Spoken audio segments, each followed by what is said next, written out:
hoping for one really good game in the SEC tournament the days that LSU didn't play. That's all that I'm asking for. We're sitting right here in the studio in Oklahoma, just hit a weak grounder right back to the pitcher. So we got one out in the top of the fifth while we're shooting this live. And I tell you, I just wanted a good game. Now, you saw some teams like Tennessee hit the ball really good today. Texas A&M, who we'll talk about to start the show off tonight, and the two teams that you could play, because we will be breaking down, because we will not be live tomorrow. We'll talk about both of those teams. Regardless, it doesn't matter. We'll talk about both of them. That way that we understand and have a discussion in reference to what is going to happen on Friday between these both of these teams that you may play. So we will do a tournament preview here tonight. If recruiting is your thing, tonight's show is going to be for you. We got a lot to talk about with recruiting. Summer is here, and recruiting really starts taking off when you start getting into those summer months. So we'll talk about the 2027 class, 2026 class. I've spoke a lot on that. At least I feel that I've spoken a lot on that. But we got to talk about it. There are some flips you got to make for the 26 class, but you got to hunker down and really spend the money for that 2027 class to get what could be one of, if not the most generational classes that LSU has ever had. So we'll talk on that as well. LSU football going into this summer. Some things that we're hearing around this team, some things that I think we need to point out, some guys that I think really post-spring from a coaching staff who is standing out, and some guys that they think going into the season will really hit. We'll talk about some guys that are off on their own working, some things that we're hearing going into, and by the way, a team that, next week will be reporting to LSU. So football is here. They will report in June, and guys, you're less than 10. You're about to be 10 days less. So we'll talk about that here tonight too. Thoughts, questions, concerns at the end. We'll get to all of those as well as what might be our last show of the week here. All right. Todd Davis says, go Tigers. And he also says here, if D1 baseball has LSU ranked number 1, why do they have them seated nationally about 7th? Mainly due to the fact because of the RPI, the ranking system and power ranking system of the RPI and KPI. That's why they have them there. Baseball America has them at 5th. And I got to be real with you. I agree with Baseball America of where LSU is going to stand here. And we've talked about that, Todd. We've talked about that. I've given the reasons why. We talked about that last night. In kind of a season recap, in-season recap of the regular season and what that's meant. So I don't think they fall past 5. You go in here and you win a couple games in the tournament, you ain't getting past 3 because of perception. Regardless, it ain't going to matter. It ain't going to matter because you're in. You're in, all that said and done with. But does it change maybe your philosophy like it did Tony Vitello's today? But it's a completely different situation. Christopher Westbrook says, let's go. Yeah, glad that Christopher is in here. Where is everybody watching from tonight? Are you in the 985, the 225, the 504, the 318-31 great? Where are you watching us from tonight? Todd said he wasn't here last night. No, it's all good, bud. It's all good. It's all good. I mean, look, we had to talk about it at some point, right? We had to talk about it at some point. Jordan says, hey, Blake, how is DJ looking in practice? 337 here. Jordan, how is DJ looking in practice? DJ Chester? Are you talking about DJ Chester? He was okay. He was fine. Ken Mallory says, Birmingham in this thing. Ken, you might need to head on over to DJ Pickett. He's in California right now working. So he had a great spring. Ken, you need to head on over to Hoover, man. Support them Tigers. Look, we're going to talk about DJ Pickett and the LSU going into summer thing. He's like out in California right now. working out that whole group that did the whole Malik Neighbors, Brian Thomas Jr., Jaden Daniels, that whole camp. He's out there with them. He had a massive spring, man. He had a massive spring. He's going to play for you. He's going to be in that rotation. He's, if he can continue to put some things together, I think DJ Pickett can do some good things. I think he can do some really good things. I do think that ultimately he's out of position, but we'll see there. We'll see. We'll find out really quickly. He can cover. He's rangy. He's fast. Dude can play, man. Dude can play. I mean, he showed it already that he can keep up with guys like Chris Hilton. I mean, he's got some high-level speed. He's going to play. And he's going to play a lot. So I think he looked really good this spring. Definitely had freshman moments. If you get a guy who is out on the boundary and he runs an option route where he'll break in, break out, stop and go, slant, whatever. I do think that those were the situations that were getting to him. The straight line speed stuff, he's staying with everybody. They try to go deep on DJ Pickett. It didn't work. Aaron Anderson, I remember being on the outside a couple of times, piecing him up. But that's just a long, rangy corner versus a very shifty dude. And it did not benefit in his favor. He got better as camp went on, too. Made some really big plays. So, yeah. Spectrum Wellcare says Texas and Georgia not on the schedule. No excuses. Yeah, and you got them next year. That's a bad thing about it. Like, the bad thing about it is you got two teams you got to play next year. Alabama comes off. And you might have a situation where you're going to Georgia and to Tennessee because the SEC changes. And you'll play Auburn. You'll play Mississippi State. Trying to think. You'll play Missouri next season. Trying to think of team. We'll play Kentucky next season.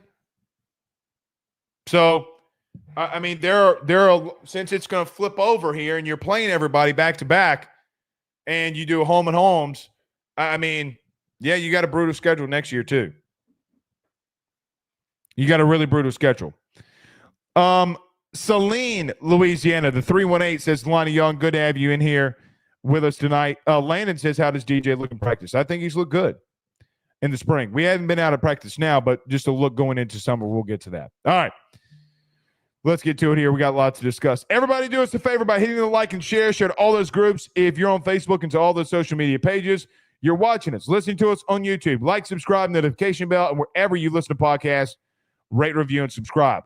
Before we get rolling, let's talk about our good friends over at Service Hawk Digital Media, where they have the right leads, smart systems, and real growth. Get a marketing system that works for you today by going over to servicehawk.io. That's servicehawk.io. If you are a generator pro, if you're an electrician, roofer, you need to be with Service Hawk Digital Media because when everybody has an issue with their home, where they have an issue with electricity, whatever issue they may have, they are going to Google it. And you need to go over to Service Hawk so that you can be the first one that everybody is seeing. That's servicehawk.io. Let them know that Blake sent you on by. Let me get to a quick break. When we come back, we'll talk some baseball, and we'll get a lot into football and the recruiting of it. Stay with us. BetOnline is the fastest and easiest way for you to wager on all of your favorite sports, contests, events with the first-to-market odds and lines. Find reviews for all the news for each league, including Major League Baseball, NFL, NBA, NHL, combat sports, college sports, esports, and even golf. BetOnline continues to be the top online resource for all of your sports information for live in-game betting, props, and futures. Head on over to BetOnline today and use your mobile device to join and make your first sports bet. Use our promo code BELIEVE50, that's BELIEVE50, BLEAV 50, to receive your 50% off welcome bonus on your first deposit. That's betonline.ag, betonline.ag.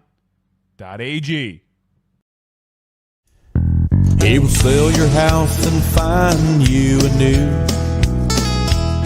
Well, Tyler's the man, he's here for you. If you want to buy or sell, well, it's not too late. Dial 955-0008. Just call 955-0008.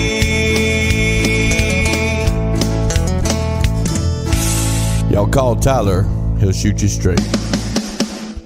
Guys, let me tell you about our good friends over at Grand Slam Heating and Air, where your comfort is their top priority. At Grand Slam Heating and Air, they promise to provide customers with high-quality HVAC service at an affordable price while ensuring the homeowner peace of mind.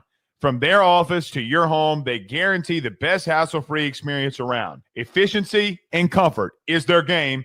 Let them make your home Grand Slam today. At Grand Slam Heating and Air, they're offering their annual maintenance plan starting off at $18.75 a month and also doing those $99 tune-up promotion. They provide free estimates for system and ductwork replacement, as well as offering financing to get the job done with no money up front. From Baton Rouge to Hammond to Covington, they're all around. So what you need to do today, give them a call at 225-380-9065. That's 225-380-9065. Or go over to their website, getgrandslamair.com. That's getgrandslamair.com, where your comfort is their top priority. We're back. All right. Uh-oh. Got to click over. All right. So, LSU baseball this weekend, I guess Friday is technically the weekend. We will know at least one of their opponents, potentially, as Texas A&M today won against Mississippi State 9-0. Now, Friday, you will play the winner of Texas A&M and Auburn in the SEC tournament. Two teams that you saw, two teams that you lost to on the road. Look, to me, it doesn't matter. Whether it's A&M, whether it's Auburn, guys, there's going to be a little bit of an in-season revenge factor here. You went into Auburn, arguably the lowest point of your season for what it's worth. Maybe losing to A&M, maybe, I don't know. I mean, maybe. But you go into Auburn and you got swept. And for a while, it made people believe and teams really think that, well, maybe this LSU team isn't as good as we thought that they were. And it was a very bad weekend against a really good team. I'm going to start off with the Auburn Tigers. Look, a lot of you remember them. So when we're talking about these teams, we're just going to take a refresher course. You know, when you get a license for something and sometimes you have to take a refresher course, that's what we're going to do tonight about both of these teams. Guys, I have no idea who Auburn's going to throw tomorrow. I have no clue. Maybe Sammy Dutton. I don't know. But I would assume that they're going to go with their ace, because if you've seen all of some of these other teams like Georgia and, well, Oklahoma right now, I mean, some of these teams are going to throw their bigger arms within the first two games. I don't know if Sammy Dutton doesn't go tomorrow, but if he does, then he's going to go against A&M. So you don't really get your revenge factor on Sammy Dutton and that game that you had against him in game one when you went to Auburn, Alabama. But there is going to be potentially either you do see Sammy Dutton, who, guys, left LSU, went to Auburn, revamped his career for what it's worth, or you're going to go against their big lefty. And regardless of Cade Fisher, regardless of whoever you're going up against, you've gone against them before. You've seen them before. Wherever they go. So, when I look at Auburn as a refresher and reminder of not only that series that you played against them, but them in the entire season going 17-13 inside the SEC, it would be this. Guys, they are a very, very experienced team. Very experienced team. With guys like Ike Irish, with guys like McMurray. They are sprinkled along with some very, very talented freshmen. Extremely talented freshmen who demolished the baseball all year. A lot, not as good, but a lot like Derek Curiel did. Couple of those freshmen hitting over 330 this season. This team is just as dangerous as anybody in the country. Now, I remember very vividly the Service Hawk episode that we aired on this platform. Going into that weekend, I'm like, hey, dog, y'all are going into a dog fight with Auburn. You're going into a dog fight. Now, in no point did I think you were going to lose the series, ironically, but I thought you were going to I thought you would edge it out, but if you lost it, wouldn't have surprised me. Never thought you were getting swept. Guys, when Auburn is hot and they are rolling, the experienced bat in their lineups with the very talented freshman class that they brought in, they can beat anybody in the country. Anybody. They are a very, very solid club. They have been and put themselves in situations throughout the season where they had the number one strength of schedule, still won 17 games in that number one strength of schedule, in that they still put themselves in harm's way. Guys, you have to make Sammy Dutton, you have to make Cade Fisher beat you. Teams swinging out of the zone a lot. Teams getting caught off guard at Sammy Dutton's velocity. If you ask me, I want Sammy Dutton in Auburn if we're going to get Auburn. I don't want to go against Cade Fisher because, quite frankly, you have not hit lefties good at all this year. But I want to go get that revenge factor back because I look at Auburn, and if that's the team that you're going to face on Friday, well, Cade Anderson has seen him before too. And he's going to know better of some things that he can get away with. But that lineup seen Cade Anderson too. It will be very interesting to see what team adjusts the best. Now, you would have to say, and you could arguably say that you got to adjust better because you got swept in that series. But here's the thing. You were losing and had your worst series when you went on the road to someone else's place. What does it look like when you know that LSU fans are going to travel, they're going to take over? Do you lose a game in that situation? I don't know if you can be – it might be good that you can win in a game where Cade Anderson pitched. You might get it once. Hell, maybe even twice. But I'm going to roll with Cade Anderson if it's Auburn. Two big left-handed bats for them, and Ike Irish and McMurray did not see Cade well at all. Now, Ike got a really good hit off of him, and that dude just kills the baseball. I feel like we've been talking about Ike Irish for a long time, and we have been. Guys, he played against Skeens. He went against Skeens. They're a really talented team. All I would say here is they don't really beat themselves defensively. They will beat themselves that if you can get to Sammy Dutton early, if you can get to Cade Fisher early, at times their bullpen has gotten rocked. And you got to do that to beat them. You hadn't beat them this year, and I want that revenge factor back. I want Auburn. I thought I was going to come out here today and say I wanted Texas A&M. I don't. Now, the pettiness in me wants A&M. The pettiness in me wants them very much. But this A&M team, which we'll talk about in just a second, they have done some bad things throughout the entire year. Does today predicate who they're going to be tomorrow? I don't know. But I do think if you had to ask me, Auburn goes Sammy Dutton. And if they go Sammy Dutton tomorrow to get a win, to try to put a stamp on being a regional host seed, maybe top 8, because a lot of people have Auburn in the top 8 as a regional host seed. Some I think D1 baseball had them at 4. Now, I don't know if they're at top at 4. The LSU weekend is a big stamp for them. You go out and you beat Auburn and you say, all right, okay, listen, bullshit. Like, we get what you're saying. We know LSU lost on the road to Auburn. LSU goes out there and says, all right, that's baseball. The better team won. You would have the opportunity to say, listen, Auburn's in that same situation of you being a top 8 national seed. Go out there and beat their ass. By the way, it would show a lot about what this team can be. Because, quite frankly, the teams that are going to be regional hosts, top 3 regional hosts in Arkansas and Texas. Guys, you went 500 against both of them. The one that you had at home against Arkansas, well, you won. The one against Texas on the road, you lost.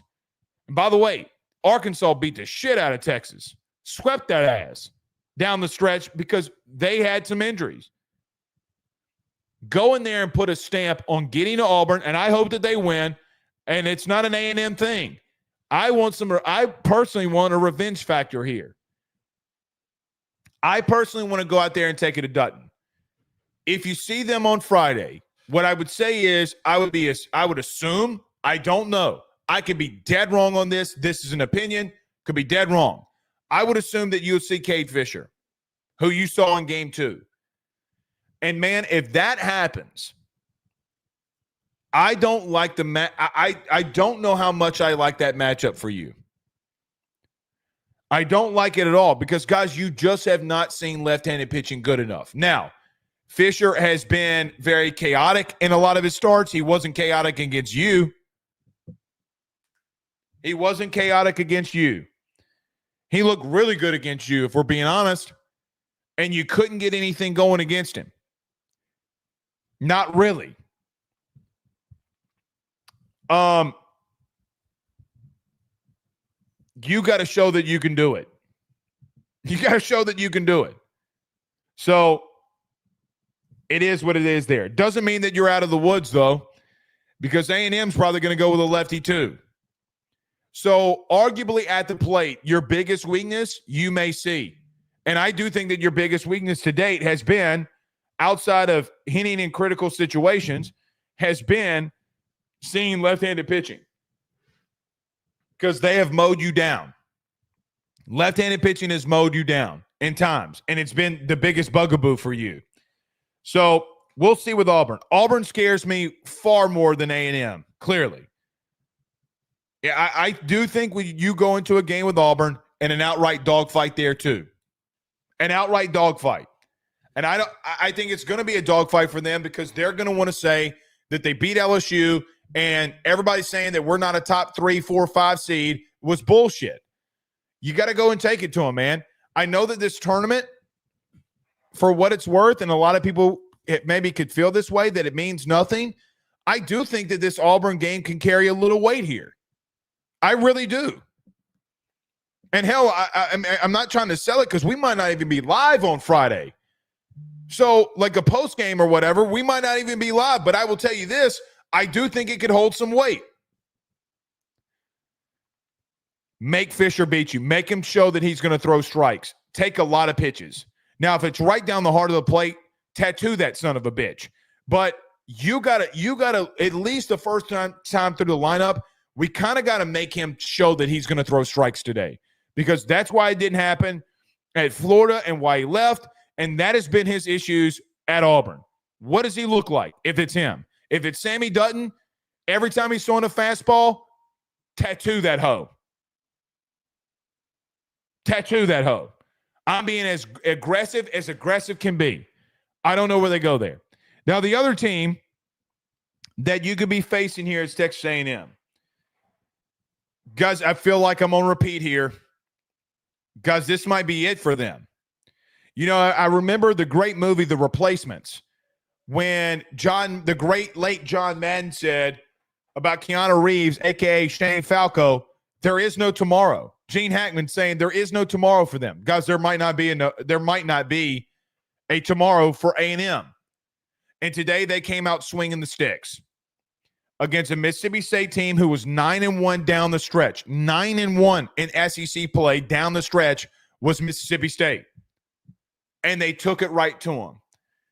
A&M, a team that you lost a series to on the road yet again, because you're 1-5, by the way, against these two teams this season.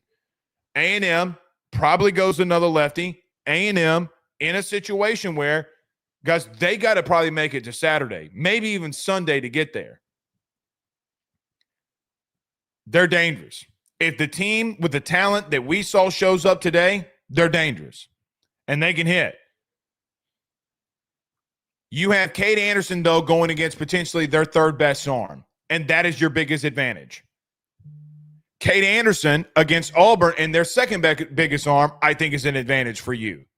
So you do have an advantage for both of them, and that being your first game and being rested. But one of these teams, if it's A&M, guys, they're going to be on a rhythm. That means they've knocked off Auburn, they've knocked off Mississippi State, and they found something here. So you have a hot team versus a team that's just coming in. Either one of them, go get your revenge. If it's either one of them, go take it to them. You could be the one to end A&M season. And I would like nothing more than to be the ones that end their season. It would pleasure me to no regard. And I don't mean sexual. Maybe for some of you, you would say that and it would be sexual. Go take it to their ass, man. Go take it to their ass. I like you winning against either one of them, if I'm being honest, with Cade Anderson on the bump. Actually, here's the truth. I love it. Now, I started this segment in saying we were watching the Georgia game at the top of the fifth. It's now the bottom of the sixth. Oklahoma leads 3-1. Georgia was a team that's a number 5 team in the country. They're looking for a top 8 seed too. You're not going to tell me that you're not going to be a little bit convinced about an SEC tournament game. Now, Blake Ruffino's not. I'm not going to be sold on it because I think 19 wins in the SEC validates LSU being a top 5 seed without a doubt. But people have recency bias. What have you done for me lately? Go win one of them. You lose game 2. Who gives a flying shit? Who gives a flying shit? Because I don't. I'm just going to tell you. Will I care if you win or lose? Yes. I care if LSU win every time they take the diamond, or every time they're on the diamond, every time they take the field. I care if they win or lose. I want them to win every fucking game. Okay? There. You know that, and I know that. We're a lot alike there. The reason that me and you connect on a basis is because our love for them.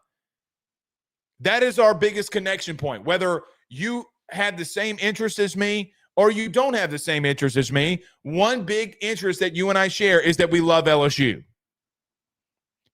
But if you don't win it, I don't really give a flying shit in a game 2 scenario. I really want you to get one of them to kind of put that stamp of approval on it. But even then, even if I hate it, and we can hate it if we don't lose it, if we lose a game or the first game, whoever it's against, we can hate it. It's just not going to mean shit. It's just not going to mean a whole lot. So regardless of what happens, I still think you're in prime position. You're probably going to have to see a lefty. That is what worries me. So we'll see what happens there. All right. Let me take a quick break. When we come back, we'll look at LSU football recruiting, do a massive recruiting update here. We'll talk about LSU going into the summer, as guys will be reporting soon. So we'll talk about that as well. Some things that we're hearing going into the summer workouts as well. Let me get to a quick break. When we come back, we discuss both of those things. Stay with us. BetOnline is the fast. Hey, Southwest Louisiana. Are you ready to gear up for your next outdoor adventure or tackle that next big job on the farm? Then head on over to Henderson Tractors, Boats, and Power Sports. At Henderson and Lake Charles, they've got everything you need under one massive 30,000 square foot indoor showroom. Kubota tractors and mowers to power through the toughest tasks. Polaris off-road bikes and side-by-sides to conquer any trail. And tracker boats with brands like Ranger, Nitro, Sun Tracker, and Regency pontoons for a day out on the water. Whether you're a farmer or a hunter or just someone who loves the great outdoors, Henderson has what you need to get the job done and have fun while doing it. Browse their new and used inventory over at their website, hendersonimplement.com. That's hendersonimplement.com. Or give them a call today at 337-436-4366. That's 337-436-4366. Or go see them over in Lake Charles on the corner of East McNee Street and Highway 14. Remember, if you need a tractor, go to Henderson. Need a boat? Go to Henderson. Or if you need an ATV or side-by-side, you know where to go. Henderson. Just let them know that your good friend Blake Ruffino over at AYS sent you on by. Guys, I want to talk to you about our good friends over the Drake Williams Law Firm and Drake Title Company.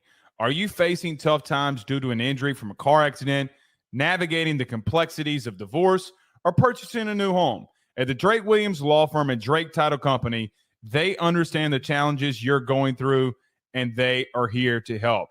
The lawyer team of Ernie Drake III, Ryan J. Williams, and Summer Vignair, along with Morgan Daniels, have the experience and proven track record to give you that peace of mind.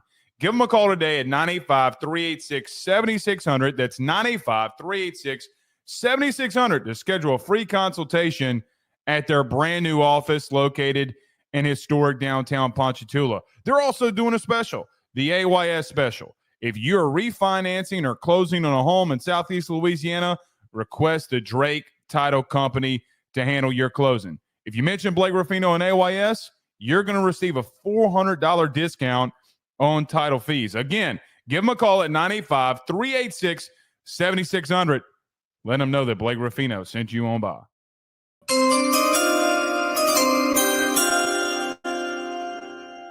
Biggie Bull on YouTube says, Blake, the commentator said that he had a Florida shirt on and he passed by a kid from Ville Platte and the kid said, Florida sucks. Then Todd Walker said, yeah, they start them young down there. That is great. That is awesome.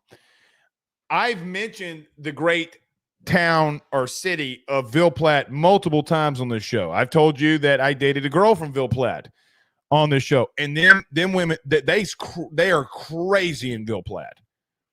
Mamu. That part of the 337 is wild, son. You hear me? Wild.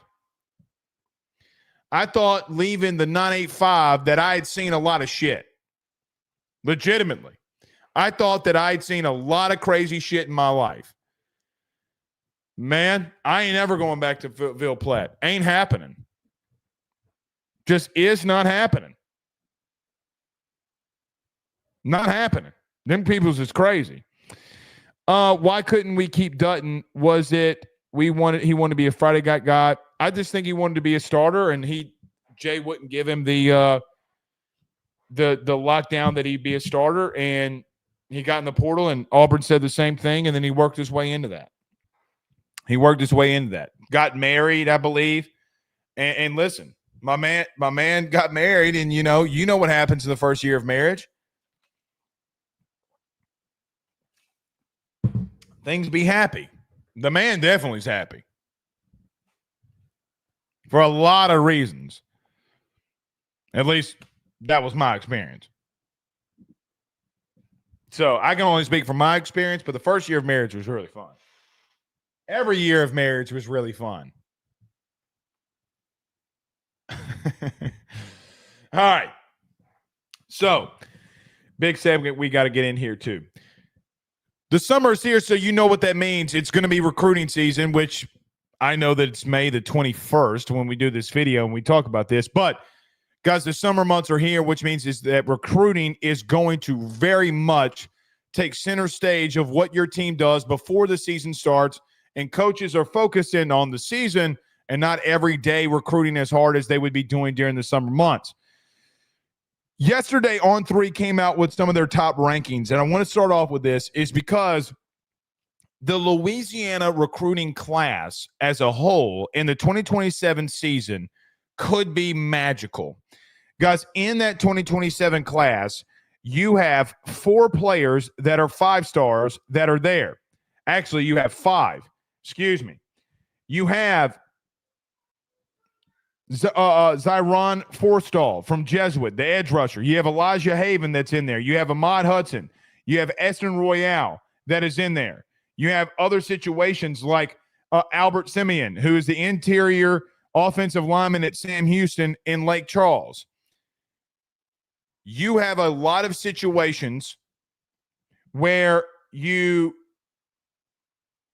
have top-level dudes in your state in 2027.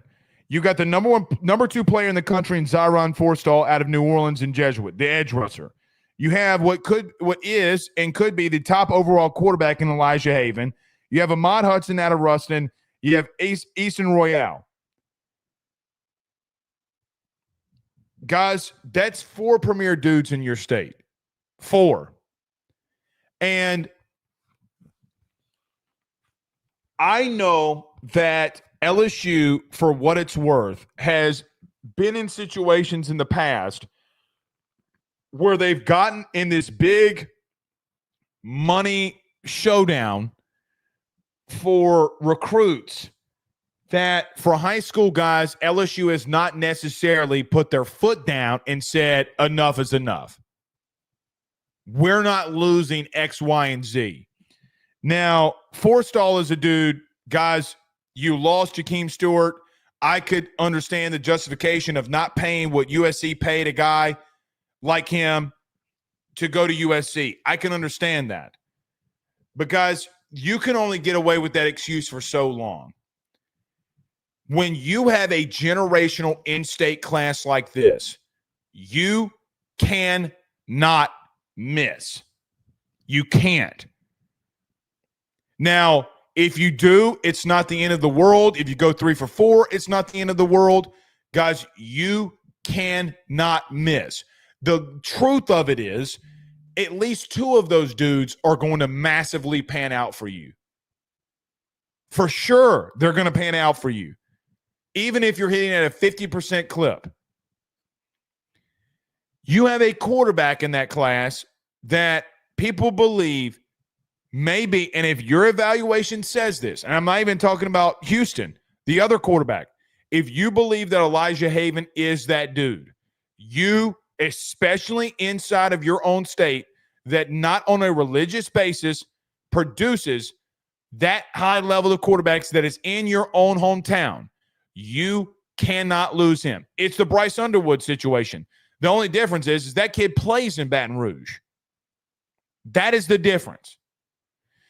The last time that you had 4 5-star dudes in your state was 2001, was the one that I remember. Now, people that covered the sport before me, they may remember some other seasons and some other years. Guys, this is generational for your state. You got to lock it down. You must lock it down. You also must be willing to get in those games when it comes about money for those kids if it comes to it. You must. You must. It's not, guys, what has LSU done so far in recruiting? From a money aspect, they have gone out and they have spent the money in some situations like DJ Pickett, that's one, but they went out and showed this year that they can go out and spend money. They decided to go out in the portal and spend it. I'm not saying that's not the way that you can't. I'm not going to say you can't win by doing that if you bring enough high-level players in. But the way that teams are structured in today's game is having high elite level recruiting classes, especially for you when you can lock the state down. You got to put your foot down from a high school. You can't let 2 of those dudes. Hell, quite frankly, you can't even let, in my humble opinion, one of those dudes leave. You must do what you have to do. Now, is there always circumstances and situations in recruiting that come up? Maybe one of those young men don't want to play inside the state. That's well or good. Anything can happen there. But from a regional standpoint, where you can control what you can control, you have to do what you got to do. Elijah Haven, guys. Elijah Haven. Without a doubt. There's no questions about that. You know what you have to do there. Forstall, you know what you have to do there if it comes to it. Because the number 2 player in the country. This isn't like that we're talking about a guy that's a borderline 5-star, high 4-star. They think that Forstall might be the best player in the country. Now, do your own evaluations, and we could agree to disagree. The kid's a dude. Elijah Haven, I think, is going to be a dude. Royale, you have a quarterback and wide receiver. Both are in the top 17 of in the rankings. What do you think? Terrace Marshall was a 5-star. Jamar Chase at the end of it all was a 5-star. I mean, Terrace Marshall had a damn good career. He was hurt a little too much, but he had a damn good career. Here, Jamar Chase is Jamar Chase. Those are two guys like you just could not lose. It's the same situation here. When you talk about an edge rusher, when you talk about a quarterback, when you talk about a tight end that could be generational, when you talk, and I even talked about Ahmad Hudson, when you talk about Easton, when you get to those guys, those are game changers. Those are national championship cornerstones. So when you look at the 2027 class, which, guys, is a long way away, and we might not even mention them. This might be the last time that we mention that 2027 class until next summer from a high level of what we're talking about right now. Guys, you got to take care of business there. You got to take care of business. You got multiple offense and defensive linemen, even in this upcoming recruiting class, that you got to take care of. Guys, Lamar Brown's the number one player in your state out of Baton Rouge. And you've already lost one kid right now from inside your city limits. That being Blaine Bradford. You cannot lose the other one. So the situation that I just talked about 2027, you actually are in to some extent in reference to Blaine Bradford wanting to leave the state. Now, I have made my peace with it. I've said what I've said, and I still think you got to find a way to flip him. You got to. At that position, you must, because safety has been very bad for you. Very bad for you. But it's not as if that LSU has lost to safety and hasn't overcome it. But they also went out and got guys like Jamal Adams and Grant Delpit. Guys, those dudes didn't suck. So you might lose someone in the sense, and now his name slips in my mind. Who's the kid from Woodlawn that left? God dog it. It was on the forefront of my mind. Somebody in the comments is going to tell me. It's on the forefront of my mind. Landon Jackson. But when you lose a Landon Jackson, you were able to go out and get a superstar.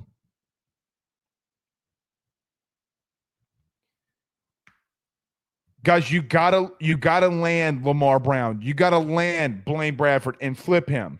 Bo Bentley, who is from Salina, Texas, the 4-star quarterback who's going to be making his decision, is down to his final 2, is going to be visiting LSU on May the 30th. Guys, you got to go get him. You didn't get a high school quarterback in the last class. Now, I don't think at quarterback anymore that it is of massive need. I don't know if it's of massive need. Now, I would say some of the big quarterbacks that are in the SEC this year, none of them transferred. Like Arch Manning's never transferred. DJ Lagway, Garrett Nussmeier in the SEC for sure, never transferred. But guys, the guy I'm pointing behind me did in the last Heisman Trophy winner that you had, and Jane Daniels is a transfer. I don't know if that situation is daunting. What I will say is that you still got to recruit that position and let the kid leave. You can't just not recruit and not develop from within. You could get away with it, I guess, because you got Elijah Haven there, right? But I'm not doing that. You can't do that. You got to develop from within, and you got to recruit from within. Trenton Henderson will be making a visit on May the 30th. J.J. Finch, a defensive lineman. Guys, you are going over and going after a lot of big names in this class. I will tell you this, and the title of tonight's episode was, Are They Gearing Up? Guys, what are you going to do? What are you going to do? What are you prepared to do with high school recruiting? Because you're big enough of a brand where you're just going to have to start spending the money. Now, the house settlement case, which we talk about a lot, maybe that relieves some of the burden when it comes to some of these finances. But NIL is still a massive thing. And you got to pay to play. You're not going to get every one of them, but some of these kids you got to go and get. You got to go and get. Darius Gray is a 5-star interior offensive lineman. You got to go and get. Now, on 3, you're the number 2 recruiting class. And last year, that was a heavily weighted on the sense that you had 2 5-stars. The number 1 player in the country in Bryce Underwood and the number, I think, 28 player in Cade Phillips who flipped to Texas. Those 2 dudes were massive for your class and massive needs for you. You have a situation where maybe a year ago you weren't ready to perform. And all of these kids can flip. And I get that. But from a financial commitment, unless you get into a Bryce Underwood or Jakeem Stewart type of situation, you got to lock it down, and you got to lock it down early. Got you an edge rusher at 6'3", 240 pounds, who people think is the best player in the country. Elijah Haven, a quarterback in your own hometown. Baton Rouge and New Orleans, or where they're from. You cannot lose those battles. Every time that LSU has won a natty, they have won those battles when they needed to. Jamar Chase.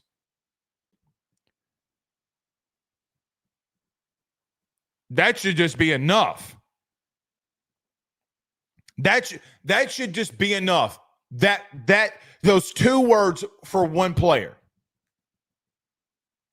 It should be enough. Derek Stingley.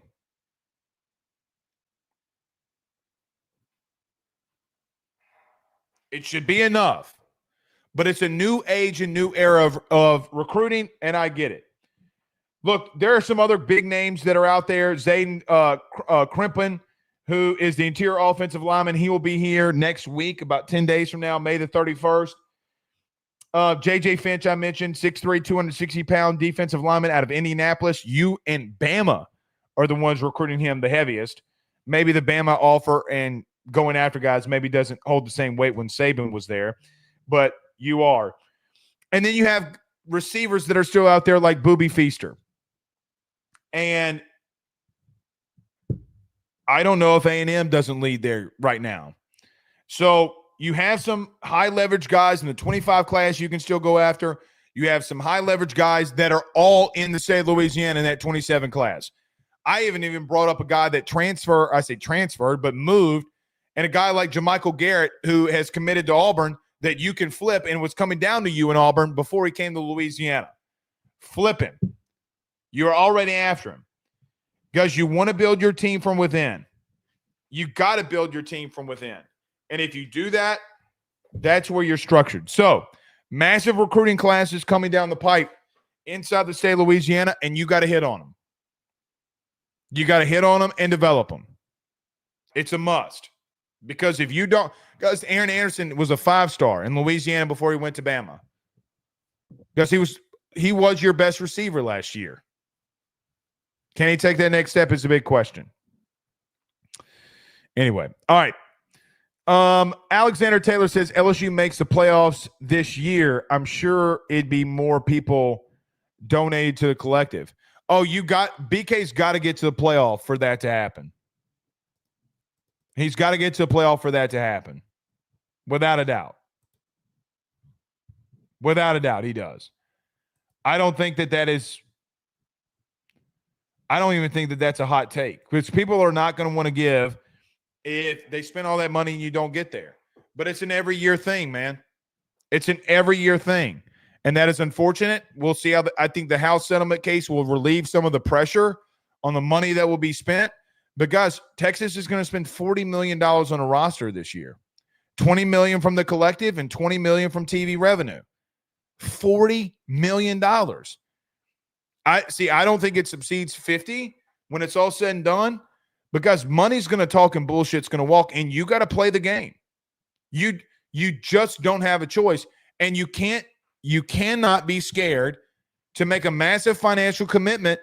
And for our high school players, you guys, you're going to have to do it. Are some situations different? Yeah. Every one of them's different. But you have to make the determination that you're going to lock it down, and you got to do that here. You got to do that here. Randy says nothing better than hometown Tiger hero. Nothing. Other than money. Curie LSU, I think that's what it says. Curie LSU. I see what you did there. Won't be able to afford all of them. Maybe you won't. But because the truth is that you got to, maybe you can't. Because this is the 2027 class that we're talking about. What are you gearing up for then? I mean, you should already be raising money for the players you have, but you got to know that this is coming. Like, it's a massive fundraising piece. Like, guys, you can't lose the number 2 player in the country. You can't lose Elijah Haven. Those two are non-negotiable. Regardless of what other teams are going to offer, they're non-negotiable. Guys, I've told you this story before. I'll say it again. Guys, Colin Simmons, when he came out, was requesting around 7 figures, right at 7 figures. Would you take the double-digit sacks he had for Texas last year? Guys, by the way, he wasn't a starter. Could you imagine him on the opposite side of Braden Swinson? Could you have beaten Florida? Could you have beaten USC if you had that kid on your team? Yes. Yes. You could have.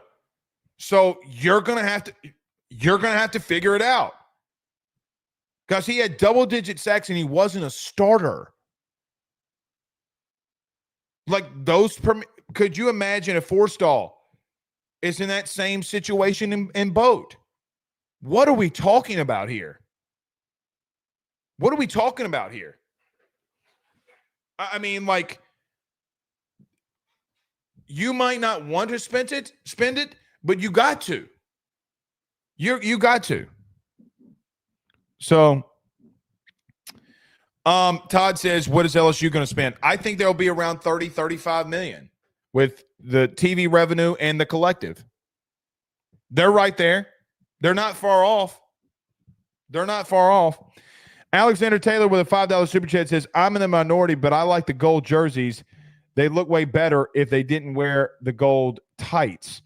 I want to see them again for a day kickoff. I think it was just an Auburn thing, right? Pretty sure that was just an Auburn thing. I mean, Vandy thing. Excuse me, not Auburn. Vandy thing.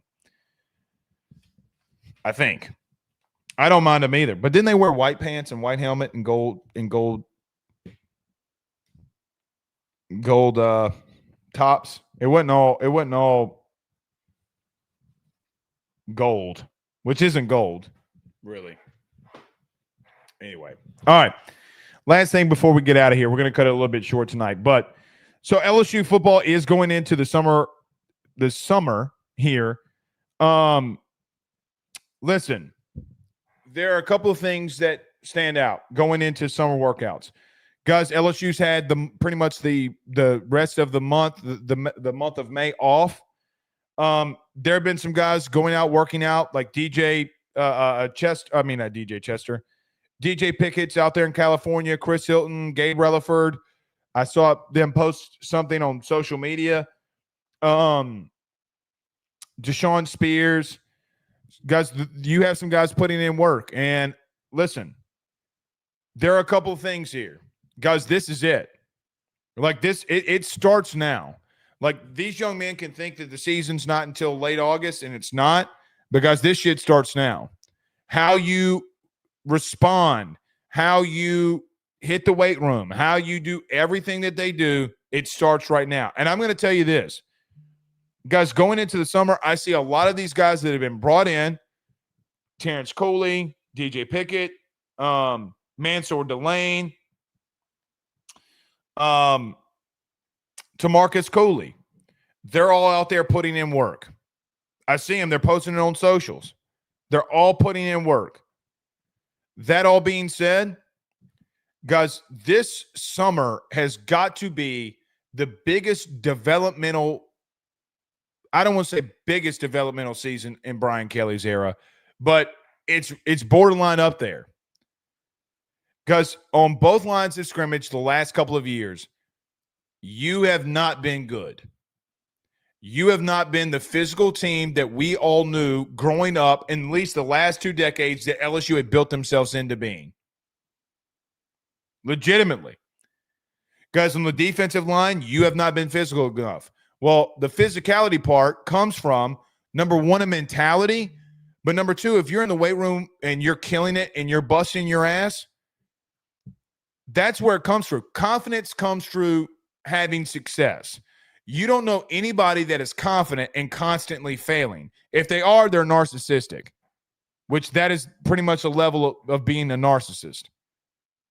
It doesn't necessarily exist. Because on both lines of scrimmage, I think that Jake Flint, this is a year for him that you say, listen, man, you might not believe this, but from a fan base's perspective, your job's on the line. His job 1,000% is on the line. And I don't like calling for people's jobs. I hate doing that. Some people call for my job every day and tell me to stop doing this. But regardless of that, his job is a little bit on the line here. I see a lot of dudes putting in the work. The offense and defensive lines have got to get better. They've got to be more physical. That's only going to come when you get in that weight room. It's the only time. There are a couple of guys going into the summer that have started to turn some heads here. I mentioned this with Carter on Monday, so I'm going to go back to it. Since Colin Hurley has come back, there have been some people that have said to me basically that since his incident, maybe something woke him up. I'm glad that he's safe and that he's good and that he's back and that he can play and that he'll be fine. We'll need to see what happens in August. But allegedly, Sourcey, the kid has come back and done nothing but put in work. I think that there's an understanding from him. Like, hey, man, you have a chance to go against Michael Van Buren for be that number 2. Everybody's written you off. He has turned some heads for some people. Josh Thompson. So I think that people are very much banking on for this team that Josh Thompson is going to be a massive factor for you going into the season. A Midwest offensive lineman who's been part of the Big Ten, multiple first-team selections. Can he come into the SEC and do that here? I think they like the physicality that they've seen from him, but he's somebody else too. Barian Brown has been somebody. I think Nick Anderson, by the attention of detail, is somebody that's come up to me a lot. Gabe Relaford has come up a lot. Because this team's got to have a massive summer. They got to hit that weight room and conditioning like nobody's business.